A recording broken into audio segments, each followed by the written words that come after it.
Welcome to our YouTube channel for daily jobs update. और आज हम इस वीडियो में आप सबके लिए रेलवे की तरफ से जॉब अपडेट लेकर आया हूं और मेरे दोस्त आपको पूरा जानकारी देंगे। जी हाँ दोस्तों, रेलवे रिक्रूटमेंट बोर्ड ने यहाँ पर असिस्टेंट लोको पायलट के 9,900 खाली पदों को भरने के लिए नोटिफिकेशन रिलीज कर दिया है।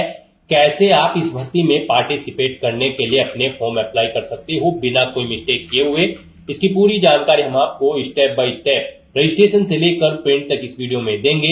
बस आपको इस वीडियो को स्किप के बिना शुरू से लेकर एंड तक देखना है। उसके बाद वीडियो पसंद आए तो इसे लाइक और शेयर कर दें। चैनल पर नए हो तो इसे सब्सक्राइब कर लें। साथ ही साथ दोस्तों, यहाँ पर आपको फॉर्म अप्लाई करते हुए जो भी प्रॉब्लम फेस हो रही है उन सभी का हल आपको इस वीडियो में मिल जाएगा। और हम आपको ये भी बताएंगे कि कौन सी वो कॉमन मिस्टेक है जिसे करने से आपका एप्लीकेशन फॉर्म रिजेक्ट हो सकता है, तो आपको उस मिस्टेक को अवॉइड करते हुए अपना फॉर्म अप्लाई करना है। और कौन सी आरआरबी को आपको चुनना है जिससे आपका सिलेक्शन यहाँ पर आसानी से हो जाए, कैसे आपको अपनी पोस्ट प्रिफरेंस देनी है, पूरी जानकारी आपको इस वीडियो में मिल जाएगी। बस आपको एंड तक हमारे साथ इस वीडियो में बने रहना है। तो बिना कोई वक्त गंवाए चलिए शुरू करते हैं। आपको इस वीडियो के डिस्क्रिप्शन बॉक्स में हमारी वेबसाइट पेज का लिंक मिल जाएगा। यहाँ पर आपको इस भर्ती के रिगार्डिंग सभी डिटेल्स प्रोवाइड कर दी गई है। रेलवे रिक्रूटमेंट बोर्ड आरआरबी ने असिस्टेंट लोको पायलट एएलपी के 9,900 खाली पदों को भरने के लिए नोटिफिकेशन रिलीज कर दिया है। आप 10 अप्रैल 2025 से 9 मई 2025 तक अपने फॉर्म अप्लाई कर सकते हो। 10वीं पास आईटीआई पास कैंडिडेट अप्लाई कर सकते हैं। 18 से 30 साल आपकी आयु सीमा रखी गई है। 250 रुपए यहाँ पर SC ST PWD women candidate को फीस के रूप में जमा कराने होंगे। जनरल OBC EWS कैंडिडेट को 500 रुपए यहाँ पर फीस के रूप में जमा कराने होंगे। यहाँ पर रिजर्व कैटेगरी कैंडिडेट की फीस का पूरा अमाउंट आपको रिफंड कर दिया जाएगा और जनरल OBC EWS कैंडिडेट की 400 रुपए यहाँ पर आपको फीस के रूप में रिफंड कर दिए जाएंगे। यहाँ पर कंप्यूटर बेस्ड टेस्ट के आधार पर आपका सिलेक्शन होगा। आप ऑल इंडिया से ऑनलाइन अप्लाई कर सकते हो इस भर्ती में पार्टिसिपेट करने के लिए। उसके लिए आपको इस पेज को नीचे स्क्रॉल डाउन करना है, इंपोर्टेंट लिंक सेक्शन में आना है, ऑफिशियल नोटिफिकेशन PDF लिंक पर क्लिक करके इस भर्ती के नोटिफिकेशन को ओपन कर लेना है और इसमें से आपको पूरी डिटेल रीड करनी है।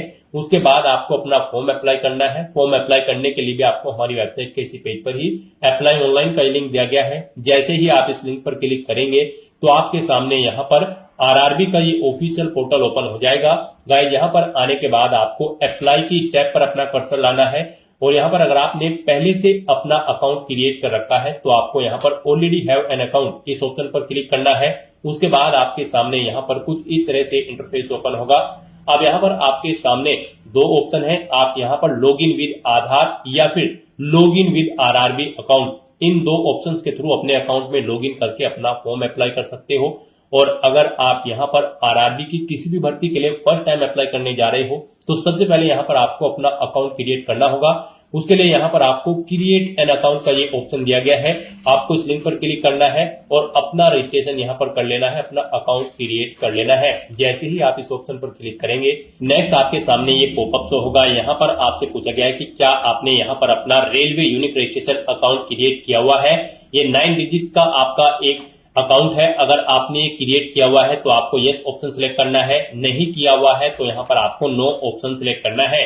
उसके बाद यहाँ पर आपसे पूछा गया है कि क्या यहाँ पर आपने अपना आधार की प्रोफाइल को अपडेट किया हुआ है, अपना नाम, डेट ऑफ बर्थ, 10वीं क्लास के एग्जाम के अकॉर्डिंग। अगर किया हुआ है तो यहाँ पर आपको प्रोसीड ऑप्शन पर क्लिक करना है, नहीं तो आपको बैक ऑप्शन पर क्लिक करके अपना आधार प्रोफाइल यहाँ पर अपडेट कर लेनी है। यहाँ पर आपको प्रोसीड के ऑप्शन पर क्लिक करना है। नेक्स्ट आपके सामने यहाँ पर ये रजिस्ट्रेशन फॉर्म ओपन हो जाएगा। अब यहाँ पर आने के बाद गाइस आपको सबसे पहले अपना ईमेल एड्रेस यहाँ पर एंटर करना है। फिर आपको यहाँ पर जनरेट OTP के इस ऑप्शन पर क्लिक करना है और उसके बाद आपके रजिस्टर्ड ईमेल आईडी पर एक OTP आएगा। वो OTP आपको यहाँ पर एंटर करना है और फिर उसके बाद यहाँ पर गाइड आपको अपना मोबाइल नंबर एंटर करना है और फिर आपको यहाँ पर जनरेट मोबाइल OTP के ऑप्शन पर क्लिक करना है। आपके मोबाइल नंबर पर एक OTP आएगा, वो OTP आपको यहाँ पर एंटर करना है और फिर यहाँ पर आपको अपनी पर्सनल इंफॉर्मेशन देनी है। यहाँ पर सबसे पहले आपको अपना फुल नेम एंटर करना है, उसे एक बार फिर से रिटाइप करना है। उसके बाद यहाँ पर आपको अपनी डेट ऑफ बर्थ सिलेक्ट कर लेनी है। वही डेट ऑफ बर्थ यहाँ पर आपको एंटर करनी है DDMMYY फॉर्मेट में। आपकी ये डेट ऑफ बर्थ आपकी 10वीं की मार्कशीट के अकॉर्डिंग होनी चाहिए। आपका नाम भी आपकी 10वीं की मार्कशीट के अकॉर्डिंग होना चाहिए। फिर यहाँ पर आपको अपना जेंडर सिलेक्ट करना है। उसके बाद आपको अपना जेंडर दोबारा से भी सिलेक्ट करना है। नेक्स्ट यहाँ पर आपको अपने फादर का नाम एंटर करना है। वही नेम आपको एक बार फिर से रिटाइप करना है, अपनी मदर का नाम एंटर करना है, उसे भी रिटाइप करना है। उसके बाद यहाँ पर आपको अपनी 10वीं क्लास की डिटेल प्रोवाइड करनी है। यहाँ पर आपको अपना 10th क्लास का बोर्ड सिलेक्ट करना है। जिस बोर्ड से आपने अपनी 10वीं क्लास पास आउट की है उसे दोबारा से रीसिलेक्ट करना है। फिर यहाँ पर आपको अपनी 10वीं क्लास का रोल नंबर एंटर कर देना है, उसे रिटाइप करना है। फिर यहाँ पर अगर आपके पास 10वीं क्लास का सर्टिफिकेट है तो उसका नंबर यहाँ पर आप एंटर करें, उसे रिटाइप करें। फिर सर्टिफिकेट आपको किस डेट को इशू हुआ है वो डेट आप इस कैलेंडर में सिलेक्ट करें। दोबारा से यहाँ पर आप अपनी वो डेट सिलेक्ट करें। फिर आपको अपनी नेशनलिटी यहाँ पर सिलेक्ट कर लेनी है। नेक्स्ट यहाँ पर आपको अपना आधार वेरिफिकेशन करना है। गाइस, यहाँ पर आरआरबी की भर्ती में पार्टिसिपेट करने के लिए आपका आधार वेरिफिकेशन मस्ट है। रेलवे ने यहाँ पर आपका आधार वेरिफिकेशन मस्ट कर दिया है, तभी आप यहाँ पर आरआरबी की किसी भी भर्ती के लिए अप्लाई कर पाओगे। यहाँ पर आने के बाद सबसे पहले आपको अपना आधार कार्ड नंबर या फिर voter ID card number enter करना है। उसके बाद यहाँ पर आपको जनरेट आधार ओटीपी के ऑप्शन पर क्लिक करना है और उसके बाद आपके मोबाइल नंबर पर एक ओटीपी आएगा जो आपके आधार से अटैच है। वो ओटीपी आपको यहाँ पर एंटर करना है और फिर आपको वेरीफाई के ऑप्शन पर क्लिक करके अपना आधार वेरीफाई कर लेना है। यहाँ पर आधार वेरिफिकेशन के लिए आपके पास दो ऑप्शन हैं। आप यहाँ पर ओटीपी के थ्रू अपना आधार वेरीफाई कर सकते हो या फिर आप फिंगरप्रिंट वेरिफिकेशन के ऑप्शन पर क्लिक करके भी अपना आधार यहाँ पर आप वेरीफाई कर सकते हो। यहाँ पर बायोमेट्रिक स्कैन होगा आपके फिंगरप्रिंट के थ्रू और आप यहाँ पर अपना आधार वेरीफाई कर पाओगे। इन दो ऑप्शन में से आप अपनी चॉइस के अकॉर्डिंग किसी भी ऑप्शन के थ्रू अपना आधार यहाँ पर वेरीफाई कर लें। और अगर आपके पास आधार कार्ड नहीं है तो यहाँ पर आप I do not have Aadhaar card आप इस ऑप्शन पर क्लिक करेंगे और फिर यहाँ पर आपको I do not have Aadhaar card के इस ऑप्शन पर क्लिक करना है। उसके बाद गाइड यहाँ पर आपको अपना कोई वैलिड आईडी प्रूफ सिलेक्ट करना है आधार के अलावा, जैसे कि driving licence, passport, PAN card, voter ID या फिर कोई गवर्नमेंट एम्प्लॉय आईडी। आप अपने अकॉर्डिंग यहाँ पर ऑप्शन सिलेक्ट करें, उसका नंबर एंटर करें। इश्यूइंग अथॉरिटी यहाँ पर आपको किसने वो इशू किया है उस अथॉरिटी का नाम दे, प्लेस ऑफ इशू दे, डेट ऑफ इशू यहाँ पर आप सिलेक्ट करें। यहाँ पर आपको select an another valid proof ID, कोई दूसरी आईडी सिलेक्ट करनी है, फिर उसका नंबर देना है, उसे आपको किसने इशू किया है उस अथॉरिटी का नाम देना है, प्लेस देना है, डेट ऑफ इशू यहाँ पर आपको देनी है। लेकिन यहाँ पर हम आपको बता दें, आपके लिए बेस्ट रहेगा आप यहाँ पर आप अपना आधार वेरीफाई कर ले। लेकिन हम आपको सजेस्ट करते हैं यहाँ पर आप अपने आधार नंबर के थ्रू उसे वेरीफाई करके ही अपना फॉर्म अप्लाई करें। उसके बाद यहाँ पर आपको चेकबॉक्स को ओके करना है और फिर यहाँ पर आपको अपना पासवर्ड क्रिएट करना है। यहाँ पर आपका पासवर्ड अल्फा न्यूमेरिक फॉर्मेट में होना चाहिए। मींस आपके पासवर्ड में कम से कम एक अपर केस कैरेक्टर, एक लोअर केस कैरेक्टर, एक इंटीजर नंबर, एक स्पेशल कैरेक्टर जैसे कि @ या फिर $, होना चाहिए। तो इस फॉर्मेट में यहाँ पर आपको अपना पासवर्ड रेडी करना है। वही पासवर्ड आपको कंफर्म पासवर्ड फील्ड में एंटर करना है। फिर आपको इस कैप्चा को ओके करना है, I am not a robot. और उसके बाद गाइड यहाँ पर आपको preview and create an account, आपको इस ऑप्शन पर क्लिक कर देना है। उसके बाद आपने यहाँ पर जो डिटेल्स प्रोवाइड कराई है उनका पूरा प्रीव्यू आपको शो कर दिया जाएगा। आपको सभी डिटेल्स केयरफुली चेकआउट करनी है, कहीं पर कोई मिस्टेक होगी तो आप एडिट कर लेंगे, नहीं तो आपको यहाँ पर अपना अकाउंट क्रिएट कर लेना है। उसके बाद आपको आरआरबी के इसी पोर्टल पर रिडायरेक्ट कर दिया जाएगा। यहाँ पर आने के बाद आपको अप्लाई के इस ऑप्शन पर क्लिक करना है और आपको यहाँ पर ऑलरेडी हैव एन अकाउंट के इस ऑप्शन पर क्लिक करना है। अब यहाँ पर आपके पास दो ऑप्शन है लॉगिन करने के लिए, लॉगिन विद आधार या फिर लॉगिन विद आरआरबी अकाउंट। आप अपनी चॉइस के अकॉर्डिंग किसी भी ऑप्शन का इस्तेमाल करते हुए लॉगिन कर ले। यहाँ पर अगर आप login with Aadhaar option select करते हैं तो यहाँ पर आपको अपना आधार नंबर एंटर करना है, जनरेट आधार ओटीपी ऑप्शन पर क्लिक करना है। एक ओटीपी आपके मोबाइल नंबर पर आएगा जिससे आपका आधार कार्ड अटैच है, वो ओटीपी आपको यहाँ पर एंटर करना है और फिर I am not a robot इस ऑप्शन पर क्लिक करना है। और फिर गाइस यहाँ पर आपको लॉगिन के इस ऑप्शन पर क्लिक करके अपने डैशबोर्ड में लॉगिन कर लेना है और फिर वहां से आपको अपना फॉर्म अप्लाई करना है।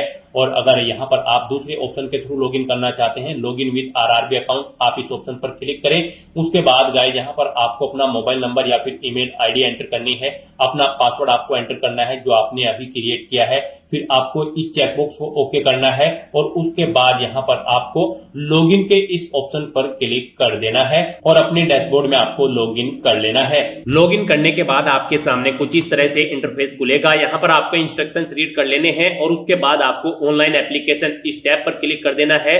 फिर आपके सामने यहाँ पर कुछ इस तरह से इंटरफेस खुलेगा। एडवर्टाइजमेंट नंबर CN नंबर 1/2024 के सेक्शन में आपको यहाँ पर अपना बोर्ड सिलेक्ट कर लेना है, जिस बोर्ड के लिए आप अप्लाई करना चाहते हो। यहाँ पर आप जिस भी बोर्ड में अप्लाई करना चाहते हो एएलपी की पोस्ट पर, तो यहाँ पर आप अपना बोर्ड सिलेक्ट करें, जैसे कि आरआरबी अहमदाबाद, अजमेर, बेंगलुरु, भोपाल, जिस भी बोर्ड के लिए आप अप्लाई करना चाहते हैं यहाँ पर वो बोर्ड सिलेक्ट करें। और उसके बाद यहाँ पर आप इस तरह से असिस्टेंट लोको पायलट एनआर आपके सामने कुछ इस तरह से शो होगा, पोस्ट का नाम, आप इस चेकबॉक्स को ओके करें, आई एग्री इस चेकबॉक्स को ओके करें और फिर आप नेक्स्ट ऑप्शन पर क्लिक कर दें। नेक्स्ट आपके सामने कुछ इस तरह से इंटरफेस खुलेगा। यहाँ पर आपको कुछ डिटेल्स ऑटोमेटिकली फिल मिल जाएगी आपकी पर्सनल इंफॉर्मेशन की, जो आपने अकाउंट क्रिएट करते समय फिल की थी। बस अब यहाँ पर आपको सबसे पहले अपना मैरिटल स्टेटस सिलेक्ट करना है, फिर आपको अपना रिलीजन सिलेक्ट कर लेना है। उसके बाद यहाँ पर आपको लैंग्वेज सिलेक्ट कर लेनी है एग्जाम की, जिस लैंग्वेज में आप अपना एग्जाम पेपर चाहते हैं। उसके बाद यहाँ पर आपकी बॉडी पर कहीं कोई कट या तिल का निशान है तो उस पैलेस का नाम एंटर करें। 2 पैलेस यहाँ पर आपको एंटर करने होंगे और अगर नहीं है तो यहाँ पर आप नो मार्क एंटर कर दें। उसके बाद यहाँ पर आपको अपनी कैटेगरी सिलेक्ट कर लेनी है। अगर आप रिजर्व कैटेगरी से बिलोंग करते हो तो यहाँ पर आपको अपना सर्टिफिकेट नंबर एंटर करना होगा, अपना कास्ट सर्टिफिकेट। उसके बाद आपको वो सर्टिफिकेट किस अथॉरिटी ने प्रोवाइड कराया है उसकी डेजिग्नेशन का नाम यहाँ पर आपको सिलेक्ट कर लेना है। फिर आपको अपना स्टेट सिलेक्ट कर लेना है। उसके बाद यहाँ पर आपको किस डेट को वो सर्टिफिकेट प्रोवाइड कराया गया था वो डेट आपको यहाँ पर सिलेक्ट कर लेनी है। उसके बाद यहाँ पर आपको do you wish to avail free rail travel pass for the exam, क्या आप फ्री रेल का पास चाहते हैं एग्जाम में पार्टिसिपेट करने के लिए, तो यहाँ पर आप यस करें और फिर आप अपने नियरेस्ट रेलवे स्टेशन का नाम यहाँ पर एंटर करें। उसके बाद यहाँ पर आपको अपना कास्ट सर्टिफिकेट अपलोड करना होगा। आपको अपलोड डॉक्यूमेंट इस ऑप्शन पर क्लिक करना है, फिर आपको ब्राउज के ऑप्शन पर क्लिक करना है और फाइल को सिलेक्ट करके अपना कास्ट सर्टिफिकेट यहाँ पर आपको अपलोड कर देना है। आपका कास्ट सर्टिफिकेट का मैक्सिमम साइज 500 KB रखा गया है और ये पीडीएफ फॉर्मेट में होना चाहिए। यहाँ पर रिजर्व कैटेगरी कैंडिडेट को किराया यानी कि जो फेयर होगा पहुंचने के लिए एग्जामिनेशन सेंटर तक वो बिल्कुल फ्री ऑफ कॉस्ट है। रेल का पास आप यहाँ पर आपको प्रोवाइड कराया जाएगा। उसके बाद गाइज यहाँ पर आपको अपना एड्रेस एंटर करना है। सबसे पहले आपको अपना प्रेजेंट एड्रेस एंटर करना है, फिर आपको अपना परमानेंट एड्रेस एंटर कर देना है। और अगर आपका परमानेंट एड्रेस आपके प्रेजेंट एड्रेस के अकॉर्डिंग सेम है तो बस आप इस चेकबॉक्स को ओके करें, ऑटोमेटिकली आपका परमानेंट एड्रेस आपके प्रेजेंट एड्रेस के अकॉर्डिंग फिल हो जाएगा। उसके बाद गाइज यहाँ पर आपको सेव के इस बटन पर क्लिक करके अपनी सभी डिटेल सेव कर देनी है और फिर आपको नेक्स्ट ऑप्शन पर क्लिक करना है।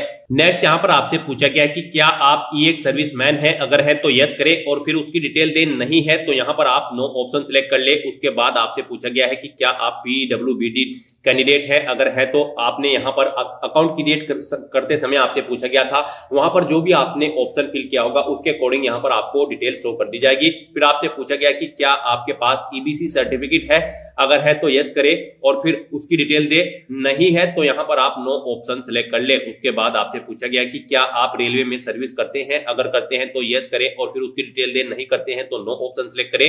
फिर आपसे पूछा गया कि क्या आप करंट एम्प्लॉय हैं कहीं पर किसी रेलवे डिपार्टमेंट में, अगर है तो यहाँ पर ऑप्शन सिलेक्ट करें, सेंट्रल गवर्नमेंट में है, स्टेट में या फिर पीएसयू में, अगर नहीं है तो नॉट एप्लीकेबल ऑप्शन सिलेक्ट कर ले। उसके बाद यहाँ पर आपसे पूछा गया है कि क्या आपने अप्रेंटिस का कोर्स कंप्लीट कर रखा है, अगर कर रखा है तो यस करें और फिर उसकी डिटेल दे, नहीं कर रखा है तो यहाँ पर आपको नो ऑप्शन सिलेक्ट करना होगा। उसके बाद यहाँ पर आपको अपनी बैंक डिटेल प्रोवाइड करानी होगी। यहाँ पर गाइज आपको जो एप्लीकेशन फीस जमा करानी है, यहाँ पर जनरल ओबीसी ईडब्ल्यूएस कैंडिडेट को 500 रुपए फीस जमा करानी होगी, SC ST PWD women candidate को 250 रुपए फीस के रूप में जमा कराने होंगे।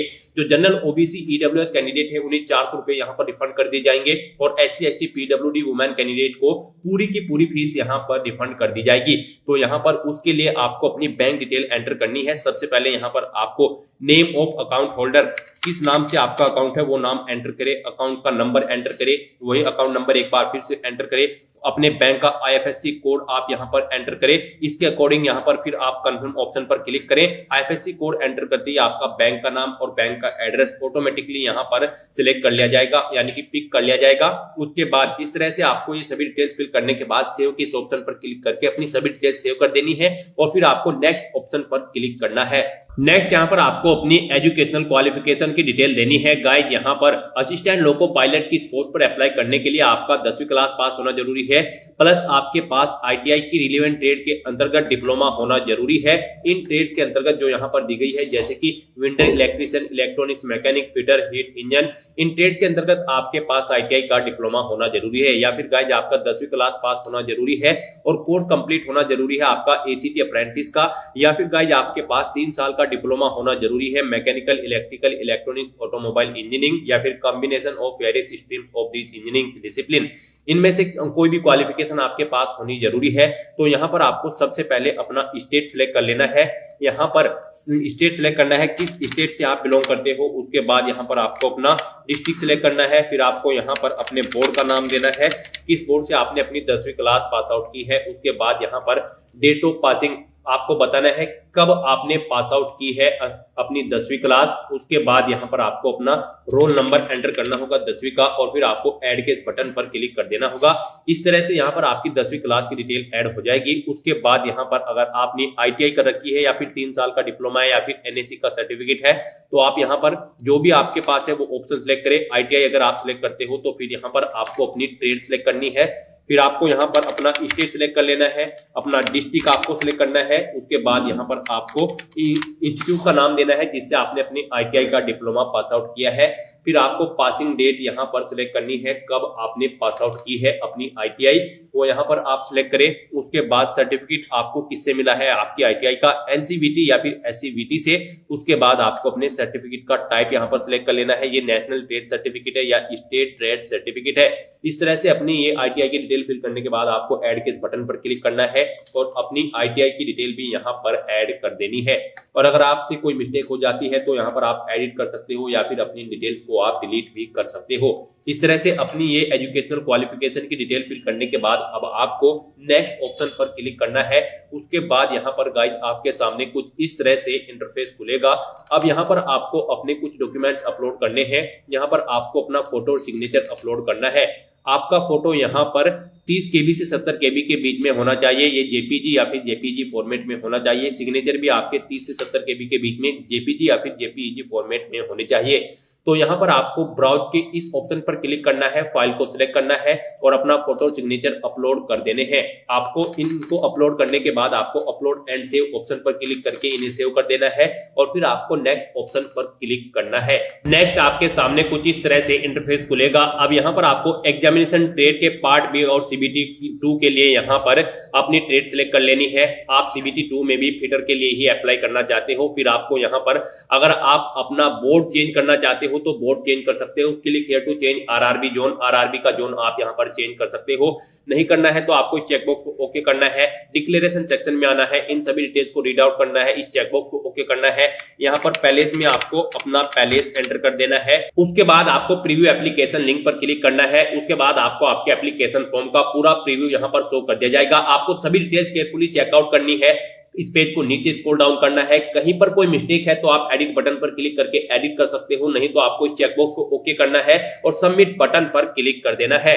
आपका एप्लीकेशन फॉर्म यहां पर रिसीव कर लिया गया है, लेकिन फाइनली सबमिट ये तब होगा जब आप एप्लीकेशन फीस का पेमेंट कर देंगे। तो यहां पर आपको अपनी कैटेगरी के अकॉर्डिंग एप्लीकेशन फीस का अमाउंट जमा कराना है। तो यहां पर आपको पे नाउ इस ऑप्शन पर क्लिक करना है। उसके बाद आपको फीस पेमेंट के इस इंटरफेस पर रिडायरेक्ट कर दिया जाएगा। गाइस यहां पर आप debit card, credit card, net banking, UPI, NEFT या फिर एसबीआई ब्रांच पेमेंट ऑप्शन के थ्रू अपना फीस पेमेंट कर सकते हो। यहां पर debit card, credit card option अगर आप सिलेक्ट करते हो तो आपको अपना कार्ड नंबर एंटर करना है, उसका एक्सपायरी मंथ और ईयर आपको सिलेक्ट कर लेना है, 3 डिजिट का सीवीवी नंबर एंटर करना है, कार्ड होल्डर का नाम एंटर करना है और पे नाउ ऑप्शन पर क्लिक करके अपना फीस पेमेंट कर देना है। फीस पेमेंट होते ही आपका एप्लीकेशन फॉर्म फाइनली सबमिट हो जाएगा। उसके बाद आपको अपने एप्लीकेशन फॉर्म का एक हार्ड कॉपी प्रिंट आउट ले लेना है फ्यूचर यूज के लिए, फ्यूचर रेफरेंस के लिए। तो दोस्तों ऐसे आप आरआरबी असिस्टेंट लोको पायलट के 9,900 खाली पदों के लिए अपना फॉर्म अप्लाई कर सकते हो बिना कोई मिस्टेक किए हुए। आज की इस वीडियो में बस इतना ही। आई होप ये वीडियो आपको पसंद आई होगी। अगर पसंद आई हो तो इसे लाइक और शेयर करें। चैनल पर नए हो तो इसे सब्सक्राइब कर लें। Thanks for watching.